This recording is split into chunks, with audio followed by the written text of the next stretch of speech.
Break के बाद आपका स्वागत है। बड़ी अपडेट आपको दे रहे हैं। दिल्ली मेयर चुनाव से जुड़ी बड़ी खबर आपको दे रहे हैं। सुप्रीम कोर्ट ने एलजी और दिल्ली सरकार को नोटिस जारी किया है। आपकी याचिका पर सुप्रीम कोर्ट में सुनवाई शुरू हो गई है।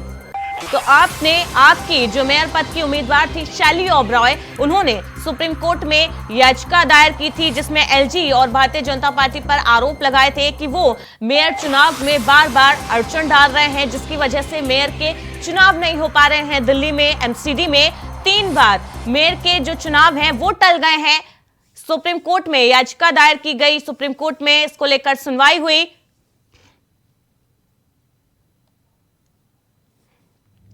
इसी पर ज्यादा अपडेट के लिए राहुल शर्मा हमारे साथ जुड़ गए हैं। राहुल, दिल्ली एमसीडी मेयर चुनाव को लेकर आज सुप्रीम कोर्ट में सुनवाई हुई है।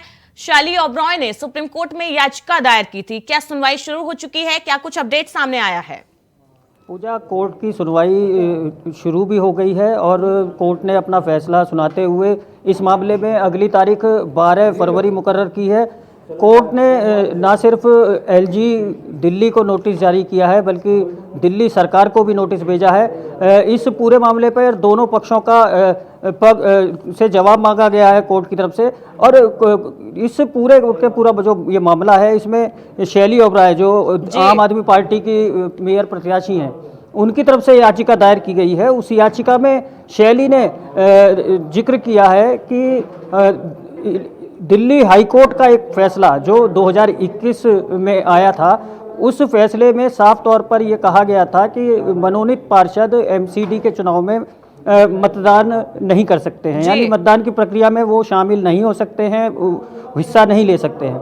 उसी आदेश का हवाला देते हुए शैली ओबरॉय ने सुप्रीम कोर्ट से कहा है कि ये जो मतदान की प्रक्रिया बाधित हो रही है उसकी वजह यही है कि मनोनीत पार्षदों से बीजेपी और एलजी मतदान कराने की कोशिश कर रहे हैं, जिसका वो विरोध कर रहे हैं।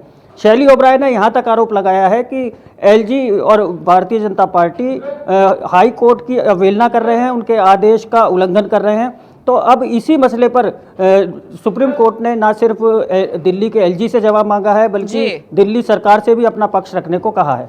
बिल्कुल राहुल, इसको लेकर सड़क से लेकर सड़क तक, सदन से सड़क तक विरोध प्रदर्शन भी देखने को मिला है। दोनों पार्टियां एक दूसरे पर आरोप प्रत्यारोप कर रही हैं। आम आदमी पार्टी का कहना है कि भारतीय जनता पार्टी चुनाव नहीं होने देना चाहती क्योंकि उन्होंने एमसीडी में काफी भ्रष्टाचार किया है, इससे उनकी पोल खुल जाएगी। वहीं बीजेपी ने आम आदमी पर आरोप लगाया है कि आम आदमी पार्टी उनके पार्षदों को खरीदना चाह रही है, इसलिए मेयर के चुनाव नहीं होने देना चाहती है। 3 बार मेयर का चुनाव टल चुका है। आगे क्या कुछ लग रहा है? सुप्रीम कोर्ट में सुनवाई जारी है। कब दिल्ली की छोटी सरकार को मेयर मिलेगा? पूजा, देखिए, इसमें कोई दो राय नहीं है। पहले 4 जनवरी की तारीख तय हुई, फिर 30 जनवरी की तारीख तय हुई।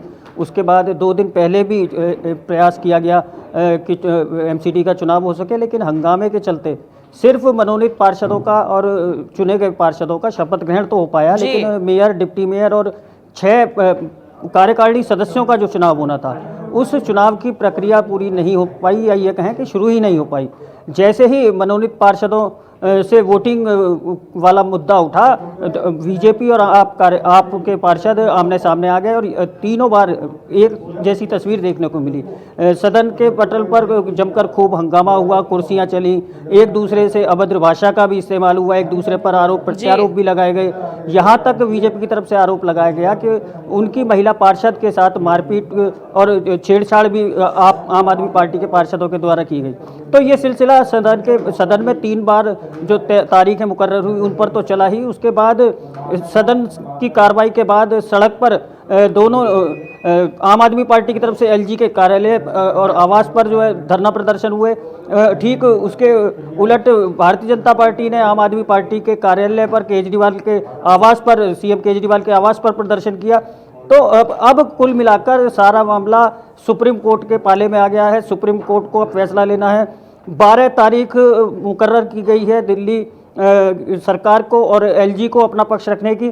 तो जाहिर तौर पर 12 तारीख के बाद जब जी 12 तारीख को दोनों पक्षों की तरफ से कोर्ट में अपना जी पक्ष रख दिया जाएगा, उसके बाद ही कोई फैसला आने की उम्मीद है। जाहिर तौर पर अभी कुछ और इंतजार करना पड़ेगा दिल्ली वालों को अपने नए मेयर के लिए। पूजा, बिल्कुल, अब देखना होगा सुप्रीम कोर्ट का क्या कुछ रुख रहता है इस पर। बहुत बहुत शुक्रिया इस अपडेट के लिए आपका।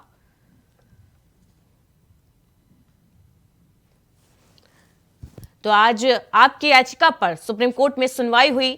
एमसीडी में मेयर पद के चुनाव को लेकर यह सुनवाई हुई है और सुप्रीम कोर्ट ने दिल्ली के एलजी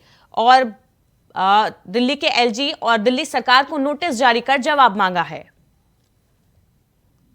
वहीं सीएम योगी आदित्यनाथ ने त्रिपुरा के गोरखनाथ मंदिर में आज पूजा अर्चना की। 2 दिवसीय दौरे पर त्रिपुरा में मौजूद है सीएम योगी आदित्यनाथ। आज भी उनकी कई जनसभाएं हैं त्रिपुरा में। त्रिपुरा चुनाव के दौरे पर सीएम योगी का आज दूसरा दिन है। अगरतला में पूजा अर्चना के बाद उन्होंने अपने चुनाव अभियान की शुरुआत की। आज सीएम योगी आदित्यनाथ 3 जनसभाओं को संबोधित करेंगे त्रिपुरा में, जहां पर बीजेपी के पक्ष में माहौल बनाने की पूरी कोशिश रहेगी सीएम योगी आदित्यनाथ की। कल सीएम योगी आदित्यनाथ त्रिपुरा पहुंचे थे। कल भी उन्होंने 3 जनसभाओं को संबोधित किया था। एक बड़ा रोड शो निकाला था जहां पर बीजेपी के पक्ष में माहौल बनाने की पूरी कोशिश रही थी सीएम योगी आदित्यनाथ की। अपने संबोधन में उन्होंने यूपी मॉडल की बात की, राम मंदिर का जिक्र किया और किस तरीके से प्रदेश को दंगा मुक्त किया है, नक्सल माफियाओं पर और जो दबंग माफिया हैं उन पर नकेल कसी जा रही है, इन सभी का जिक्र उन्होंने अपने संबोधन में किया था।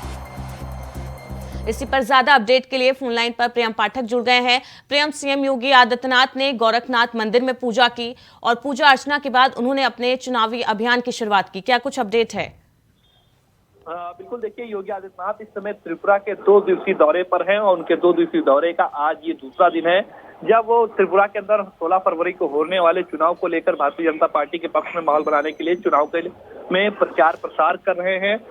कल भी उन्होंने 3 अपनी जनसभाओं को संबोधित किया और उसके साथ में एक रोड शो किया था। आज भी उनके तरीके से अलग अलग कार्यक्रम लगे। आज सबसे पहले उन्होंने मंदिर में पूजा अर्चना करी है और उसके बाद में आज उनकी जो रैली है उसकी शुरुआत हुई है। सुबह 9 बजे त्रिपुरा के वरिष्ठ नेताओं कार्यकर्ताओं के साथ में भी आज जो है वो बैठक करी मुख्यमंत्री योगी आदित्यनाथ ने। उसके बाद फिटिक राय ग्राउंड जो है वहां पर पहली इनकी सीएम योगी आदित्यनाथ की जनसभा जो है वो संबोधित हुई और दूसरी अब जो जनसभा है वो सूर्य मानीनगर ग्राउंड पे अब से कुछ देर में शुरू होने वाली है, जहां पर मुख्यमंत्री योगी आदित्यनाथ जो है वो लोगों को संबोधित करते हुए नजर आएंगे। आज की जो पहली सीएम योगी आदित्यनाथ की जो जनसभा रही है उसमें साफ तौर पर उन्होंने कहा कि धर्मगुरुओं को नमन करते हैं और सभी का भी उन्होंने वहां पे अभिवादन किया और जिस तरीके से बीजेपी ने पिछले 5 सालों में त्रिपुरा के अंदर कार्य किए हैं उन कार्यों को गिनाते हुए नजर आए। केंद्र सरकार ने किस तरीके से कार्य किए हैं, चाहे वे कोविड के समय पर किए गए कार्य हो, फ्री वैक्सीनेशन का लेकर हो, मुफ्त राशन की व्यवस्था, इन सभी चीजों का उन्होंने जिक्र किया कि सरकार जो है इस तरीके से हिंदुत्व के साथ साथ में विकास को लेकर आगे चल रही है और विकास भारतीय जनता पार्टी की प्राथमिकताओं में है। और इसके अलावा जो पिछली जो विपक्षी पार्टियां रही उन पर भी हमला बोलते हुए योगी आदित्यनाथ नजर आए हैं। कल जिस तरीके से रैली हुई थी उस पर भी उन्होंने कांग्रेस पर हमला किया था। उन्होंने कहा था कि 35 साल तक केवल त्रिपुरा के अंदर लोगों का शोषण किया गया है, विकास को तवज्जो नहीं दी गई और शायद यही वजह रही कि जो विकास के कार्य अब चल रहे हैं ये काफी पहले हो सकते थे ताकि त्रिपुरा जो है वो विकास के पथ पर काफी आगे होता। लेकिन जो पिछली सरकारें रही थी भारतीय जनता पार्टी से पहले की, उन्होंने विकास को कभी तवज्जो नहीं दी। तो कहीं ना कहीं योगी आदित्यनाथ कह सकते हैं फायरब्रांड नेता के तौर पर जिस तरीके से जाने जाते हैं और अब वो वहां पर जो त्रिपुरा है वहां पर लगातार जो है वो रैलियां कर रहे हैं और पूरा प्रयास है कि भारतीय जनता पार्टी के पक्ष में माहौल बनाया जाए ताकि 16 फरवरी को जो 60 विधानसभा की सीटें हैं त्रिपुरा में उन पर जब मतदान हो तो जो नतीजे आए वो भारतीय जनता पार्टी के पक्ष में आए। बिल्कुल, सीएम योगी आदित्यनाथ हिंदुत्व के फायर ब्रांड नेता माने जाते हैं और जो त्रिपुरा है वो वामपंथियों का गढ़ कहा जाता है, वहां पर वामपंथी दल ज्यादा एक्टिव है। ऐसे में सीएम योगी आदित्यनाथ के लिए कितना चुनौतीपूर्ण रहेगा वहां पर बीजेपी के पक्ष में माहौल बनाना? देखिए, चुनौतीपूर्ण इसलिए कह सकते हैं, जो चुनौती की अगर बात की जाए क्योंकि त्रिपुरा जो है वो वामपंथियों का गढ़ रहा है, लेकिन जिस तरीके से भारतीय जनता पार्टी ने वहाँ जमीनी स्तर पर कार्य किए थे और वही एक बड़ी वजह निकल के आई कि जब 2018 में त्रिपुरा में इतने एक लंबे अरसे के बाद में जो है भारतीय जनता पार्टी वहाँ पर सत्ता पे काबिज हुई, तो कहीं ना कहीं अब एक बार फिर जब दोबारा परीक्षा की घड़ी आई है तो अब इस बार योगी आदित्यनाथ भी मैदान में उतरे हैं, उनको भी वहाँ पे बुलाया गया है और उन्होंने वहाँ पर विकास के किस तरीके से मॉडल को पेश किया है, किस तरीके से उत्तर प्रदेश के अंदर या विकास की बात हो या फिर देश के अंदर केंद्र सरकार की तरफ से जो विभिन्न तरीके की योजनाएं चलाई गई विकास को लेकर उनकी बात सभी का वो जिक्र करते हुए नजर आए हैं। तो कहीं ना कहीं अपना एक साफ तौर पर मैसेज देने का प्रयास हिंदुत्ववादी छवि नेता के तौर पर जो है वो जाने जाते हैं, तो उससे भी संबंधित बयान जो है उनके देखने को मिले हैं। अब देखना होगा कि उनके इस भाषण से कितना वहां की जनता जो है वो कन्विंस होती है। वो जब विधानसभा के जो चुनाव के नतीजे आएंगे उसके बाद तस्वीर साफ होगी। जी, बहुत बहुत शुक्रिया प्रियम इस अपडेट के लिए आपका।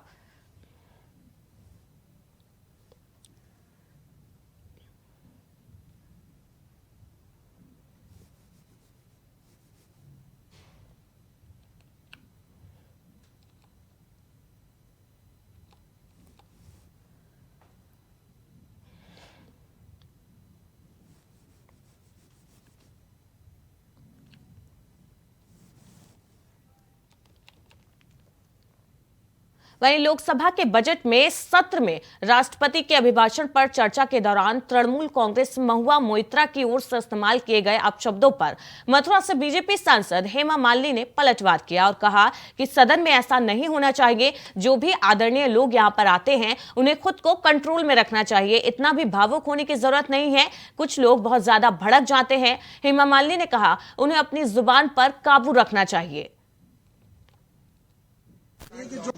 पार्लियामेंट के अंदर ऐसा नहीं होना चाहिए। जो सभी रेस्पेक्टेबल लोग यहाँ पे आते हैं और भाषण भी देते हैं, लेकिन अपने आप को जरा कंट्रोल में रखना चाहिए। इतना इमोशनल होने की कोई जरूरत नहीं है सबको, है ना? बहुत ज्यादा भड़क जाते हैं। महुआ का कहना है कि उनको कोई अफसोस नहीं है, उन्होंने एप्पल को एप्पल ही कहा है। By nature she must be like that, I don't know, I have got nothing to do with that. कह रही है कि जो कहा वो पार्लियामेंट के अंदर ऐसा नहीं होना चाहिए। जो सभी यूपी ग्लोबल इन्वेस्टर समिट से जुड़ी बड़ी अपडेट आपको दे रहे हैं। केंद्र सरकार की टीम समिट में शामिल होगी। यूपी में ग्लोबल इन्वेस्टर समिट में केंद्र सरकार की टीम शामिल होगी। बड़ी अपडेट आपको दे रहे हैं ग्लोबल इन्वेस्टर समिट से जुड़ी। केंद्र सरकार की टीम इस समिट में शामिल होगी। गृह मंत्री अमित शाह, रक्षा मंत्री राजनाथ सिंह समिट में शिरकत करेंगे। 21 वरिष्ठ मंत्रियों की टीम समिट में मौजूद रहेगी। लखनऊ में समिट की तैयारियां हो चुकी हैं। लगभग तैयारियों को अंतिम रूप दिया जा रहा है। भव्य तैयारियां की गई है ग्लोबल इन्वेस्टर समिट को लेकर और इस समिट में मंत्री मौजूद रहेंगे। 21 वरिष्ठ मंत्रियों की टीम मौजूद रहेगी। केंद्र सरकार की टीम इस समिट में मौजूद रहेगी। गृह मंत्री अमित शाह, रक्षा मंत्री Rajnath Singh global investor summit में शामिल होंगे और कहा जा रहा है प्रधानमंत्री नरेंद्र मोदी भी ग्लोबल इन्वेस्टर समिट में शामिल हो सकते हैं। केंद्र सरकार की टीम शामिल होगी। 21 वरिष्ठ मंत्री ग्लोबल इन्वेस्टर समिट में शामिल होंगे। समिट की तैयारियों को अंतिम रूप दिया जा रहा है। तो ग्लोबल इन्वेस्टर समिट से जुड़ी बड़ी अपडेट आपको दे रहे हैं। केंद्र सरकार की टीम ग्लोबल इन्वेस्टर समिट में शामिल होगी। आपको बता दें ग्लोबल इन्वेस्टर समिट के लिए देश ही नहीं विदेशों में भी योगी सरकार ने भव्य रोड शो किए हैं। निवेशकों को लुभाने की पूरी कोशिश की गई है। योगी सरकार ने 25 लाख करोड़ के निवेश का लक्ष्य भी रखा है।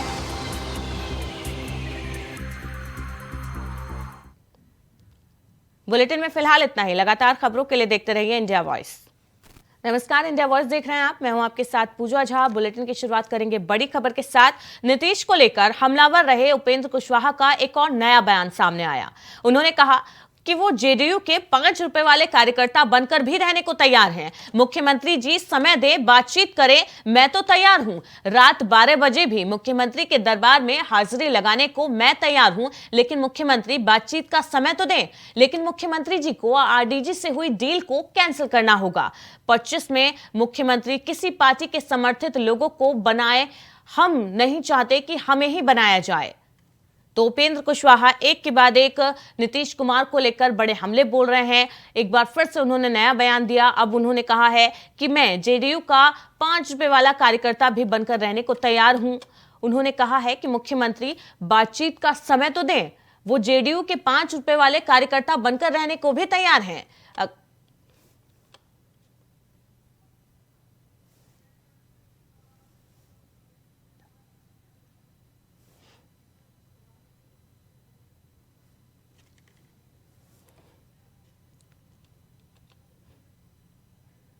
हम करेंगे उपेंद्र कुशवाहा साधारण मेंबर बन के रहेगा भैया।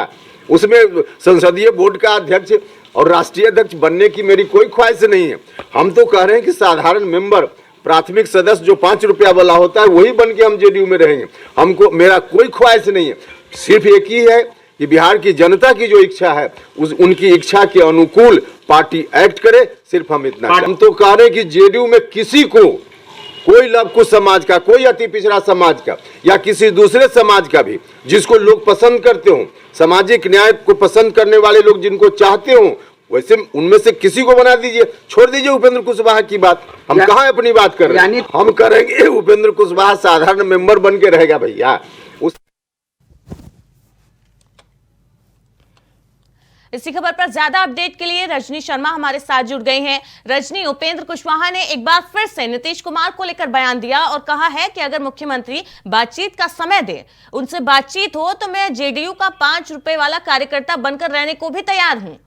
क्या कुछ जानकारी है इसको लेकर? बिल्कुल, देखिए जिस तरह से उपेंद्र कुशवाहा को लेकर लगातार पार्टी में घमासान मची थी और पार्टी ने ये ऐलान कर रखा था कि उपेंद्र कुशवाहा अपनी एकजुटता दिखाने के लिए जिस तरह से 19 और 20 फरवरी को पार्टी के आह्वान किया था, यहाँ पे जो जेडीयू के कार्यकर्ता है उपेंद्र कुशवाहा गुट के, उनको यहाँ पे कॉल किया था और एक सम्मेलन बुलाई थी, तो जेडीयू की तरफ से ये क्लियर कर दिया गया था कि जो भी उपेंद्र कुशवाहा के साथ जाएंगे उन पर पार्टी कड़ी एक्शन लेगी। तो अब उपेंद्र कुशवाहा को ये लगने लगा था कि कहीं अपने रवैये से वो पार्टी से दरकिनार ना कर दिए जाए और शायद यही वजह है कि उपेंद्र कुशवाहा ने एक बार फिर से यू टर्न खेला और इस बार ये कहा है कि वो मुख्यमंत्री के जब बुलाए तब वो 24 घंटे जाने को तैयार है, मुख्यमंत्री से मिलने को तैयार है, मुख्यमंत्री के एक साधारण कार्यकर्ता बनकर रहने को तैयार है, लेकिन शर्त उनकी इतनी है कि मुख्यमंत्री जो आरजेडी से डील हुई है मुख्यमंत्री की, उसे कैंसिल कर दिया जाए और उस डील पर यानी 2025 में मुख्यमंत्री का चेहरा जो भी हो, मुख्यमंत्री नीतीश कुमार ने ऐलान किया था कि 2025 में मुख्यमंत्री का चेहरा तेजस्वी यादव होंगे। तो अब ये कहना उपेंद्र यादव का कि मैं नहीं बल्कि पार्टी का कोई भी कार्यकर्ता हो, लेकिन 2025 का चेहरा जेडीयू के का ही होना चाहिए, जेडीयू का मुख्यमंत्री चेहरा होना चाहिए, ना कि आरजेडी का। और या अगर आरजेडी के साथ जो डील हुई है उस डील को कैंसिल किया जाए। जी बिल्कुल रजनी, पहली बार नहीं है जब उपेंद्र कुशवाहा इस तरीके से नीतीश कुमार को लेकर बयान दे रहे हैं। इससे पहले भी दोनों के बीच विवाद हुए हैं। इस बार दोनों के बीच आखिर ये बहस शुरू क्यों हुई थी, किस वजह से हुई थी? देखिए, उपेंद्र कुशवाहा लगातार ये बात कह रहे थे कि मुख्यमंत्री जेडीयू में मुख्यमंत्री की नहीं चल रही है, बल्कि उन लोगों की चल रही है जो पार्टी में मुख्यमंत्री को जैसे रास्ता दिखा रहे हैं मुख्यमंत्री वैसे चल रहे हैं, मुख्यमंत्री की नहीं सुनी जाती है। मुख्यमंत्री नीतीश कुमार को बेचारा बता रहे थे लगातार और इसी बात को लेकर ये विवाद शुरू हुआ था और लगातार उपेंद्र कुशवाहा का ये भी दबाव था कि अगर आरजेडी के साथ जो डील हुई है उस डील को क्लियर किया जाए। मुख्यमंत्री ने पहले ही घोषित कर दिया था कि 2025 का जो मुख्यमंत्री का चेहरा होगा वो तेजस्वी यादव का होगा। तो लगातार उपेंद्र कुशवाहा का ये विरोध जारी था कि मुख्यमंत्री का चेहरा जेडीयू का होना चाहिए, नीतीश कुमार जो डील उन्होंने की उस डील को कैंसिल करे और यहीं से लड़ाई शुरू हुई थी।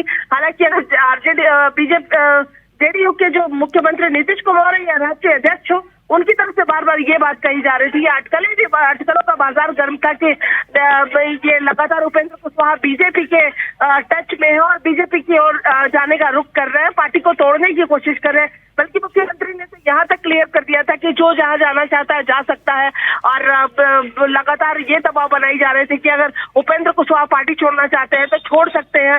ये भी कहा जा रहा था कि संसदीय बोर्ड के अध्यक्ष है, लेकिन पेपर पे वो नहीं है और उपेंद्र कुशवाहा भी लगातार ये इस बात को की दलील दे रहे थे कि उन्हें संसदीय बोर्ड का अध्यक्ष बनाया गया, लेकिन उनके हाथ में कुछ भी नहीं है, उन्हें सिर्फ एक समझौता का झुंझुना थमाया गया है। तो इस तरह की जो अटकलें थी वो लगातार बनी हुई थी और इन्हीं सब बाजारों के बीच में ये खबर आने लगी थी कि उपेंद्र कुशवाहा पर पार्टी अब एक्शन लेगी और उस एक्शन के पहले उपेंद्र कुशवाहा ने ये क्लियर कर दिया कि वो मुख्यमंत्री के एक साधारण कार्यकर्ता बनकर रहना चाहते हैं। यानी कहीं ना कहीं एक अंदर से डर बैठ गया उपेंद्र कुशवाहा के अंदर कि अगर पार्टी एक्शन लेती है और उन्हें पार्टी से बाहर कर दिया जाता है तब उनका क्या होगा। जी बिल्कुल रजनी, ये डर है शायद, इसीलिए अपने बयान से उन्होंने यू टर्न लिया है। बहुत बहुत शुक्रिया इस अपडेट के लिए आपका।